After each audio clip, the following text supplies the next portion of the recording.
Supreme court అదనపు solicitor జనరల్గా ఆంధ్రప్రదేశ్ మాజీ ఎంపీ కనకమేడల రవీంద్ర కుమార్ను కేంద్రం నియమించింది. ఆయనతో పాటు మరో ఇద్దరికి అవకాశం కల్పించింది. మరింత సమాచారం మా ప్రతినిధి అరుణ్ అడిగి తెలుసుకుందాం. అరుణ్, చెప్పండి, సుప్రీంకోర్టు అదనపు సోలిసిటర్ జనరల్స్ నియామక వివరాలేంటి?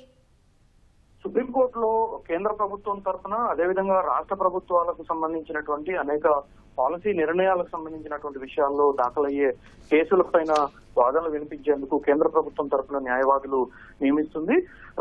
దీంట్లో భాగంగానే సొలిసిటర్ జనరల్ తో పాటుగా అదనపు సొలిసిటర్ జనరల్ ను కేంద్ర ప్రభుత్వం నియమిస్తోంది. ఇప్పటికే ఉన్నటువంటి కొంతమందికి తోడు మరో ముగ్గురు అదనపు సొలిసిటర్ జనరల్లను ఏఎస్జీలను నియమిస్తూ కేంద్రం కీలకమైనటువంటి నిర్ణయం తీసుకుంది. ఈ రోజు కేంద్ర కేబినెట్ నియామకాల కమిటీ తీసుకున్నటువంటి నిర్ణయం ప్రకారం ముగ్గురు అదనపు సొలిసిటర్ జనరల్స్ కు అవకాశం కల్పిస్తూ తీసుకున్నటువంటి ఆమోదం తెలపడంతో దాని ప్రకారం కేంద్ర న్యాయశాఖ ఈ రోజు ఉత్తర్వులు విడుదల చేస్తుంది. కేంద్ర న్యాయశాఖ కొద్దిసేపటి క్రితం విడుదల చేసినటువంటి ఉత్తర్వుల ప్రకారం చూసుకుంటే తెలుగుదేశం పార్టీ నుంచి ప్రాతినిధ్యం వహించి రాజ్యసభలో ప్రాతినిధ్యం వహించినటువంటి మాజీ రాజ్యసభ సభ్యుడు సీనియర్ న్యాయవాది కనకమేడల రవీంద్ర కుమార్ కు అవకాశం కల్పించారు. కనకమేడలతో పాటుగా మరో సీనియర్ న్యాయవాది దేవేంద్ర పాల్ సింగ్ ని కూడా అదనపు సొలిసిటర్ జనరల్ గా కేంద్రం నియమించింది. వీరిద్దరితో పాటుగా మరో సీనియర్ న్యాయవాది అనిల్ కౌశిక్ ని కూడా అదనపు సొలిసిటర్ జనరల్ గా నియమిస్తూ కేంద్ర న్యాయశాఖ ఉత్తర్వులు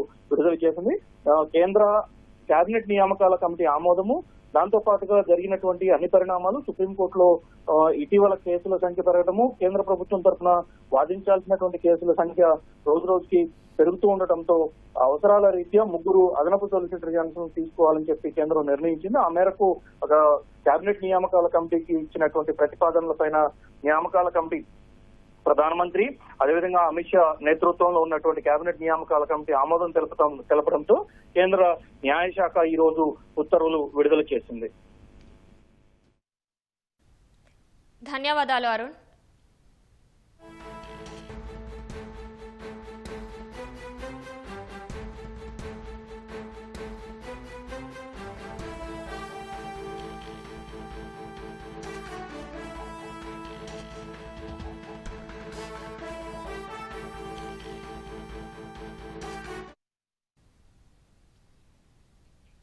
సుప్రీంకోర్టు అదనపు సొలిసిటర్ జనరల్గా ఆంధ్రప్రదేశ్ మాజీ ఎంపీ కనకమేడల రవీంద్ర కుమార్ను కేంద్రం నియమించింది. ఆయనతో పాటు మరో ఇద్దరికి అవకాశం కల్పించింది.